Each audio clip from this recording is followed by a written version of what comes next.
Hey guys, Matt with Pella Windows here in Spokane. I just wanted to give you a rundown on what we're doing in order to make these Olide electronic operators work on the Pella casement windows that we've got up at your job site. So the first thing we had to do is remove this sill stop. The one that you've got in the field has a big hole in it, and that's also where the hardware goes for the crank operators.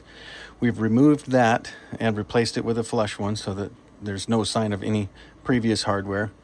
We've done something similar at the head. There was one all the way across here, and we notched it out and recessed the operator with the custom bracket that we had built out of stainless steel, so no rust or anything in case it does ever get wet, which it shouldn't. We kept the wire that helps, that feeds it power. We decided to drop it through here and make it accessible and unpluggable there in case we ever had to adjust these, modify them, take them off the window for any reason. We didn't want to drop them through the top because it might ruin the motor inside there, messing with the factory electronics, and then it would also make it so you couldn't get the operator out in case you need to service it, like I said. So we decided to go that route. The hole that I've got drilled in here for the mock-up is big. Our intention is to take this wire where it's skinny, cut it a few feet up, fish it through the frame with a tiny hole through the head stop here, and let your electrician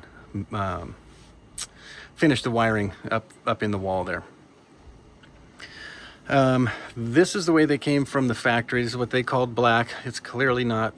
So on your setup, all the arms, the brackets, the hardware, this plate, everything has either been painted or powder coated black to match the interior of the frame. You're going to have a rail that goes along the top of the sash. And this arm here on the end has a roller that will push the sash open and pull it closed. And I'll show you the operation here in the next part of this video. Please keep in mind that this window that I'm showing you here is not exactly like yours. Yours has a little bigger profile on the sash all the way around to give us more room to mount some of the hardware that goes across the top. Yeah, so that's kind of what we're doing to mount it on there. I'll pause this video, skip to another section showing you the operation.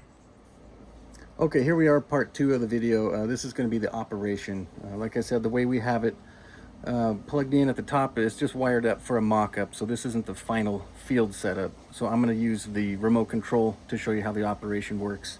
First step in operation is to release the lock lever on the sash. Once that's released, all you do is hit the button and it'll open.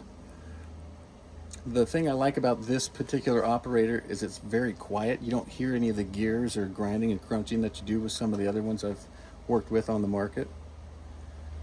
Opens very smooth. You can adjust at the top, you can adjust the amount of pressure to open or close it. This window here is roughly 21 by 32, I believe. The ones in the field that we're working with are just over 3 feet wide and 6 feet tall, so we may need to make some adjustments up here for the operation.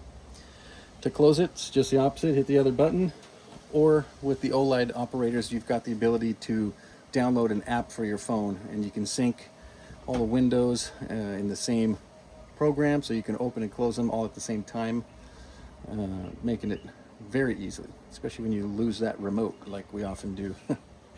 Last step to that, closing it up for the day, the year, the season, whatever, you just lock that down. We do have an option to remove the lock lever. If we do that, essentially what we would do is we would take the stops that would go on the hinge side typically and put them on this side, so we wouldn't have any evidence of prior hardware there. It would just be smooth and seamless like the other side. If we do that, one thing I'd like you to know is essentially your window's going to be in the unlocked position all the time.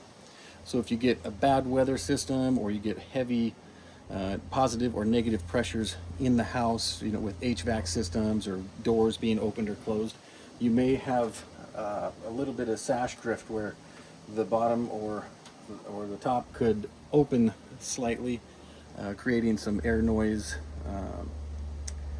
or a little bit of movement. So I just want to point that out if we remove that lock lever, that is a possibility. Let me know what you think.